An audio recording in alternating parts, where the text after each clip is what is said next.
Assalamualaikum warahmatullahi wabarakatuh. Salam sejahtera bagi kita semua. Om Swastiastu, Namo Buddhaya, dan salam kebajikan. Perkenalkan, saya Theo Francisco. Saya merupakan salah satu dosen tetap di jurusan atau program studi arsitektur Fakultas Teknik Universitas Palangkaraya. Saya berlatar belakang pendidikan S1 Teknik Arsitektur dan S2 Arsitektur dengan konsentrasi desain kawasan binaan. Video ini adalah video pernyataan diri dosen dalam unjuk kerja Tridharma Perguruan Tinggi PDD UKTPT di bidang pengajaran. Pada mata kuliah ini saya mengampu berdasarkan bidang keahlian saya, yaitu arsitektur kota. Mata kuliah arsitektur kota merupakan mata kuliah wajib jurusan atau program studi arsitektur Fakultas Teknik Universitas Palangkaraya yang dilaksanakan pada semester 5 dengan bobot 3 SKS. Mata kuliah ini bertujuan untuk membekali mahasiswa pengetahuan dasar tentang arsitektur kota secara umumnya yang meliputi hubungan arsitektur dan perkotaan, permasalahan-permasalahan yang ada di kota, sejarah perkembangan kota, dimensi perkotaan, aspek pendukung penataan kota, pendekatan perencanaan kota, serta dasar perancangan kawasan perkotaan. Mata kuliah arsitektur kota terdiri dari 16 kali pertemuan, yang dimana pertemuan ke-8 adalah ujian tengah semester dan pertemuan ke-16 adalah ujian akhir semester. Nah, pembelajaran ini dilakukan dengan metode ceramah dan diskusi sebanyak 1 kali dalam seminggu, dan durasi pertemuan yaitu 2 kali 50 menit per minggu. Dengan materi pembelajaran yaitu yang pertama materi definisi kota, hakikat kota, hubungan arsitektur dan perkotaan, dan arsitektur kota sebagai artefak. Yang kedua, materi permasalahan kota yang mencakup masalah sosial, masalah lingkungan, masalah industrialisasi, dan masalah pertumbuhan kota yang tidak seimbang. Yang ketiga, materi perkembangan kota yang mencakup perpindahan penduduk, cara perkembangan kota, dan kota tumbuh. Yang keempat, materi dimensi perkotaan yang mencakup ukuran kota, dimensi waktu dalam kota, susunan kota, dan moda transportasi. Yang kelima, materi aspek pendukung tata kota yang mencakup nekaguna di lingkungan perkotaan dalam kaitan dengan preservasi dan konservasi, aspek iklim dalam perencanaan tata ruang, hutan kota, dan aspek pola tata guna lahan atau land use. Yang keenam, materi pendekatan perencanaan kota yang mencakup parameter dan norma-norma perencanaan kota, dimensi kinerja, pendekatan pokok terhadap morfologi kota, dan perencanaan kota modern. Yang ketujuh, dasar perancangan kawasan perkotaan yang mencakup pendekatan perancangan kawasan perkotaan dan proses perancangan kawasan perkotaan. Capaian pembelajaran lulusan atau CPL dari mata kuliah arsitektur kota ini secara aspek pengetahuan atau P2 yaitu menguasai konsep teoritis tentang arsitektur, perancangan arsitektur, sains arsitektur, estetika, utilitas bangunan, teknologi bangunan, perumahan dan permukiman, perancangan tapak, sistem struktur, konstruksi, pemaknaan dalam arsitektur, dan arsitektur perkotaan.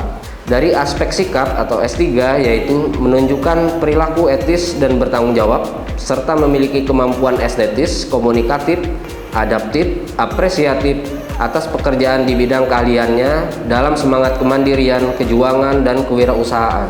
Dari aspek keterampilan umum atau KU3 yaitu mampu menunjukkan kinerja mandiri, bermutu, terukur, dan dapat memelihara serta mengembangkan jaringan kerja. Dari aspek keterampilan khusus 1 atau KK1 yaitu mampu berpikir kritis, inovatif, dan bertanggung jawab dalam pengembangan iptek di bidang arsitektur serta dapat mendokumentasikan, menyimpan, mengamankan, dan menemukan kembali data untuk menjamin kesahihan dan mencegah plagiasi.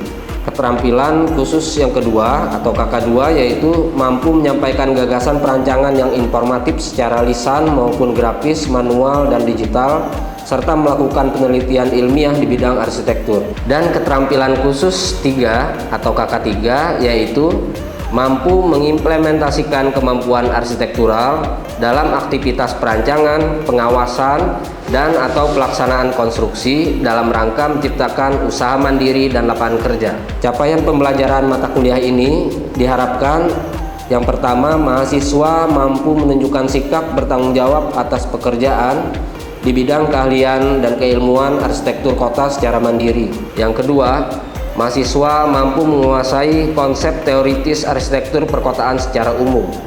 Yang ketiga, mahasiswa mampu melakukan observasi tentang studi kasus dan menganalisis hasil observasi secara berkelompok. Yang keempat, mahasiswa mampu memformulasi permasalahan di bidang keahlian dan keilmuan arsitektur kota berdasarkan hasil analisis informasi dan data.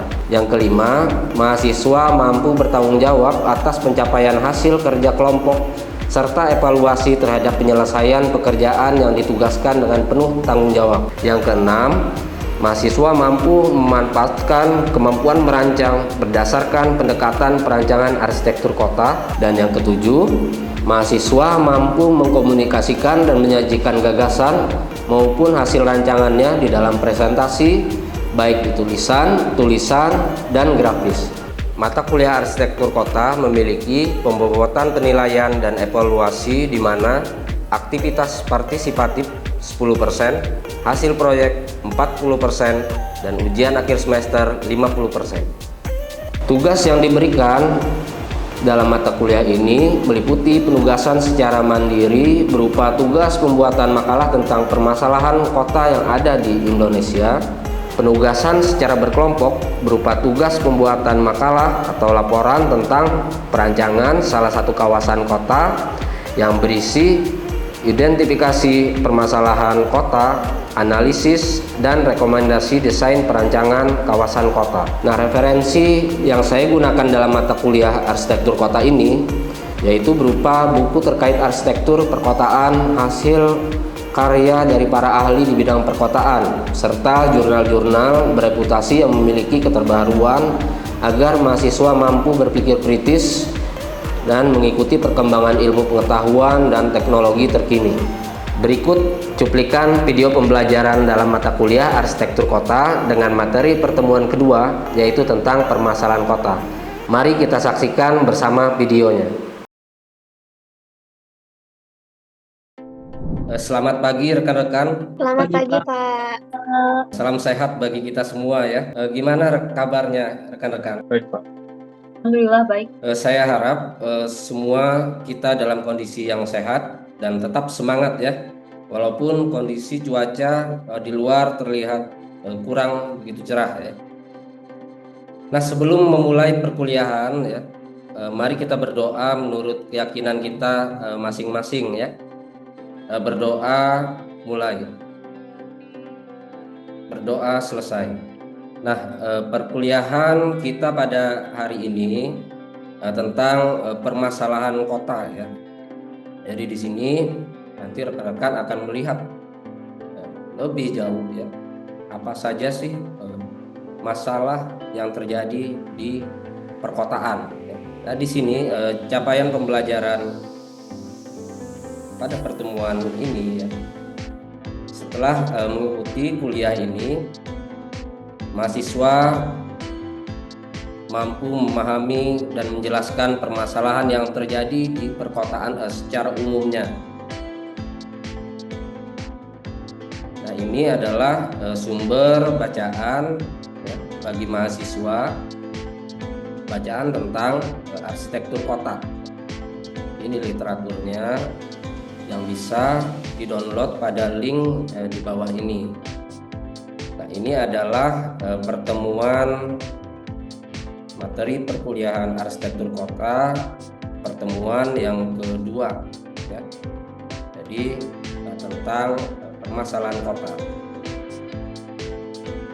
Nah, sebelum kita masuk lebih lanjut ya ke materi perkuliahan kita tentang permasalahan kota ya.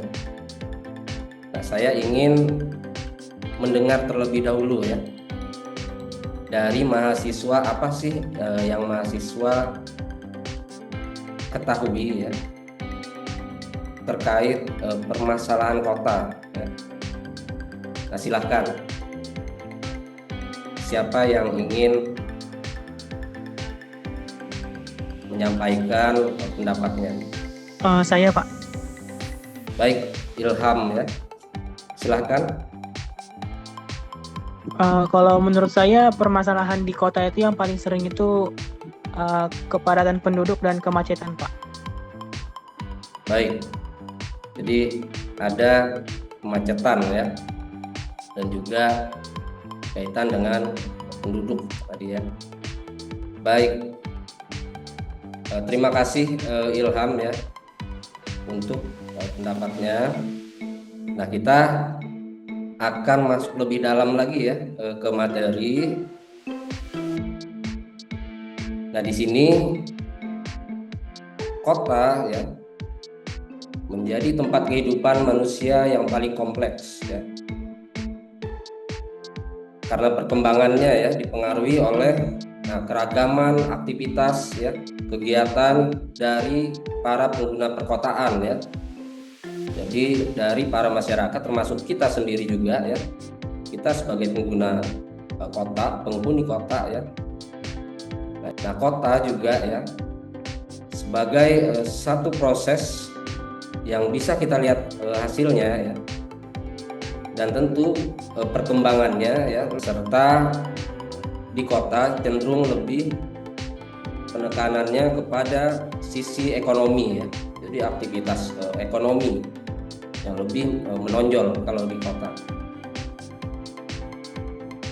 Nah, perkembangan kota ini juga mempengaruhi kehidupan di segala aspek, segala bidang ya, yang seringkali berdampak pada timbulnya masalah-masalah yang semakin kompleks, rumit, dan memerlukan pemecahan tentunya.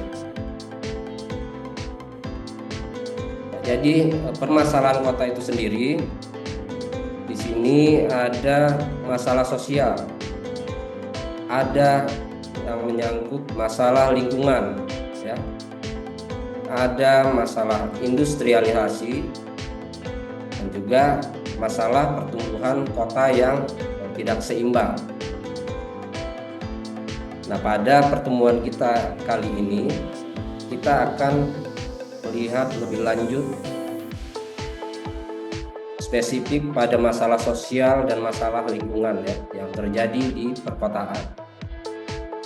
Yang masalah sosial ini adalah perluasan dari masalah individual sebenarnya. Biasanya timbul dari masalah fisik atau persengketaan antar dua kelompok atau lebih ya, yang biasanya selalu terjadi berulang.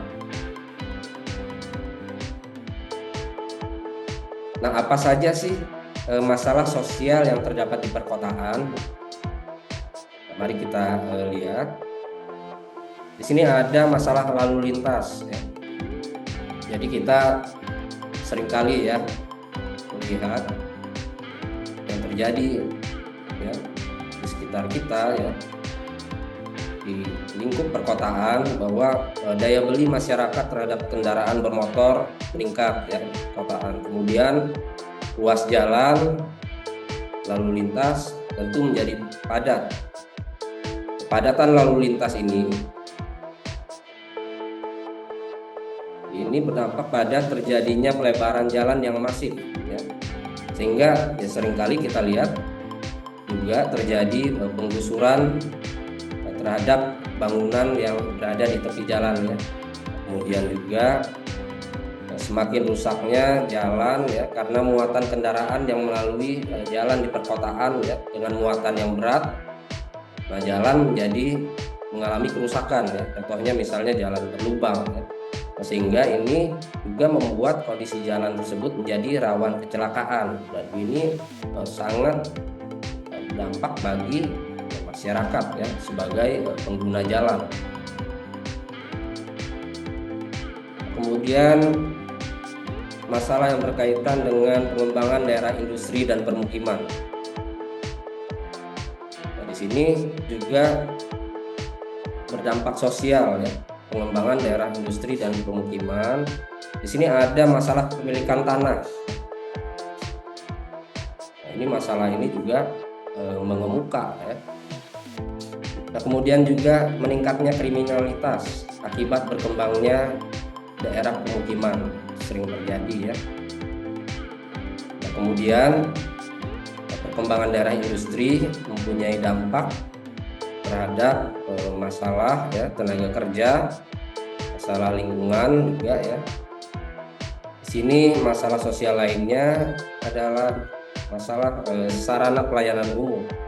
Di sini kita sering juga melihat di sini menjamurnya tempat-tempat hiburan, kemudian juga munculnya sarana peribadatan ya, yang digunakan untuk kegiatan yang sifatnya politis ya, untuk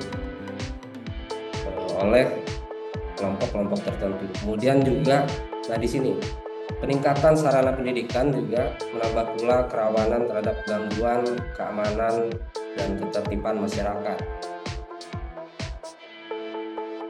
Kemudian ada masalah pedagang asongan dan kaki lima. Di sini merupakan dampak negatif ya, dengan meningkatnya urbanisasi ya, serta sulitnya sekarang untuk mencari lapangan kerja, sehingga menjadi titik rawan juga ya secara sosial yang berpotensi dapat menimbulkan gangguan keamanan. Nah, ini kaitannya dengan tanah seperti tadi.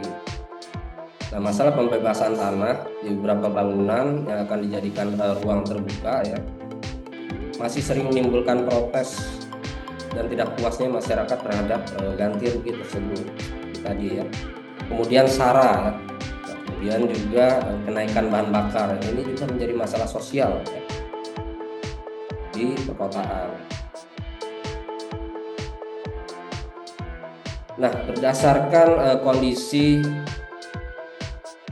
permasalahan tadi ya, dengan memperhatikan kedudukan kota, maka perlu pendekatan yang dilakukan dalam perencanaan kota, yaitu dengan mengembangkan sistem zonasi tata guna lahan atau land use ya. Nah, yang masing-masing lahan diarahkan untuk dipergunakan sesuai dengan fungsinya masing-masing. Nah, beberapa lokasi sistem zonasi tata guna lahan dapat diterapkan ya sebagai berikut. Di sini pengaturan lokasi sistem zonasinya pada pusat kota ya, itu bisa diperuntukkan untuk fungsi perkantoran. Kemudian penyebaran fasilitas pendidikan tinggi keluar dari pusat kota, kemudian penyebaran lingkungan perumahan dan pemukiman ke arah luar kota, pembangunan fasilitas perdagangan dan jasa ke arah luar kota, dan agar menjalin konsumen ya, supaya tidak langsung terpusat di pusat kota. Nah, pembangunan sentra-sentra industri diarahkan keluar kota yang jauh dari lingkungan perumahan dan pemukiman, nah, sehingga mempermudah pembuangan limbah. Nah, itu tadi yang menyangkut masalah sosial ya rekan-rekan ya. Nah, sampai di sini apakah ada pertanyaan dari rekan-rekan? Sudah ada, Pak. Baik, jika tidak ada, kita lanjutkan ya ke masalah lingkungan perkotaan. Nah, pertumbuhan penduduk yang semakin tinggi ya, kemudian kondisi lahan yang terbatas, nah ini tentu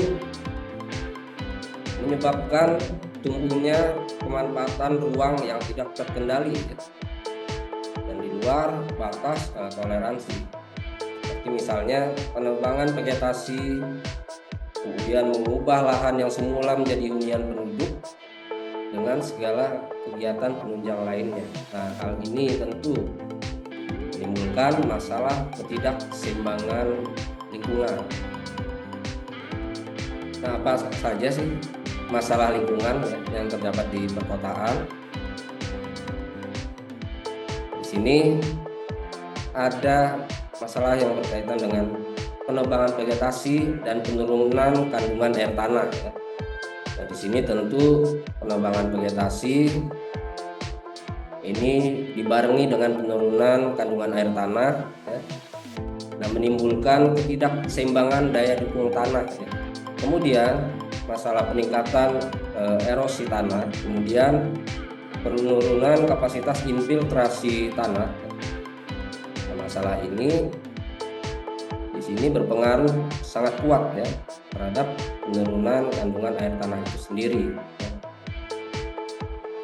Nah, peningkatan volume aliran air permukaan tanah bisa menyebabkan banjir. Nah, kemudian pendangkalan. Ya.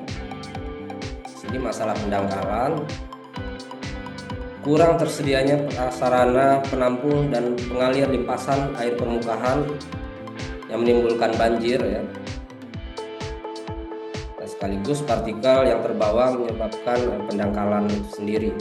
Kemudian juga drainase yang tersumbat ini juga menjadi permasalahan ya. Masalah lingkungan yang terjadi di perkotaan. Nah, karena saluran-saluran drainase tadi ya, seringkali penuh dengan misalnya sampah ya, kabel-kabel listrik maupun telepon ya. Nah, sehingga air hujan tidak bisa masuk mengalir ya, secara lancar ke saluran drainase tersebut. Nah, sehingga menyebabkan air akan menggenang di jalan ya. Kemudian permukiman kumuh ini sering kali juga ya kita melihat ya di sekitar kita di perkotaan ya. Nah, bermunculannya lingkungan pemukiman kumuh ya, terutama di daerah bantaran sungai ya, pinggiran rel kereta api ya, dan juga lahan-lahan kosong lainnya ya. Nah, kawasan kumuh berpotensi menjadi sumber penyakit ya. Nah, kemudian masalah lingkungan yang terjadi di perkotaan di sini adalah masalah pencemaran udara. Nah, tingginya tingkat pencemaran udara ya, di perkotaan berasal dari polusi asap kendaraan bermotor ya, yang bergerak masif di perkotaan ya. Nah, dalam menyikapi masalah lingkungan perkotaan perlu tindakan nyata dari semua pihak ya, melalui program-program terkait lingkungan. Nah, semua pihak itu ya termasuk kita juga ya selaku masyarakat. Nah, di sini perlu pertimbangan lingkungan dalam perencanaan ruang ya. Nah, yang dikaitkan dengan program-program tadi ya. Nah, itu bisa dipertimbangkan dikaitkan dengan konservasi kawasan lindung ya. Kemudian konservasi keanekaragaman hayati, konservasi kawasan resapan air ya, konservasi natural landscape, konservasi kawasan pertanian, konservasi pemukiman, dan konservasi pusaka budaya dan sarjana budaya ya, atau cultural landscape ya. Nah, di sini program-program tadi perlu pertimbangan lingkungan yang memasukkan konservasi atau pemeliharaan, perawatan serta perlindungan terhadap lingkungan. Nah, sampai di sini apakah ada pertanyaan?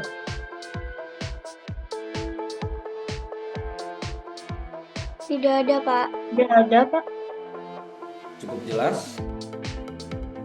Jelas, Pak. Jelas, Pak. Baik ya. Jika tidak ada pertanyaan, nah saya ingin salah satu mahasiswa ya menyimpulkan dari materi perkuliahan kita pada kali ini ya. Silahkan salah satu mahasiswa menyimpulkan apa yang didapat ya. Silahkan Yohana. Baik, Pak. Saya izin untuk menyimpulkan dari materi yang telah Bapak paparkan pada hari ini untuk masalah sosial dan lingkungan. Jadi, dari materi yang telah Bapak paparkan, masalah sosial dan lingkungan ini tentunya menjadi masalah yang kritis dan penting untuk diselesaikan bagi setiap individu, kelompok, atau pihak-pihak lainnya yang berada di perkotaan. Contohnya seperti permasalahan yang ada di perkotaan, yaitu adanya kawasan kumuh seperti yang Bapak paparkan tadi, dan juga masalah lalu lintas seperti mahasiswa lainnya yang menjawab sebelumnya, dan itu bisa digunakan sistem land use ya Pak, seperti itu. Juga adanya penggunaan lahan yang sesuai fungsinya.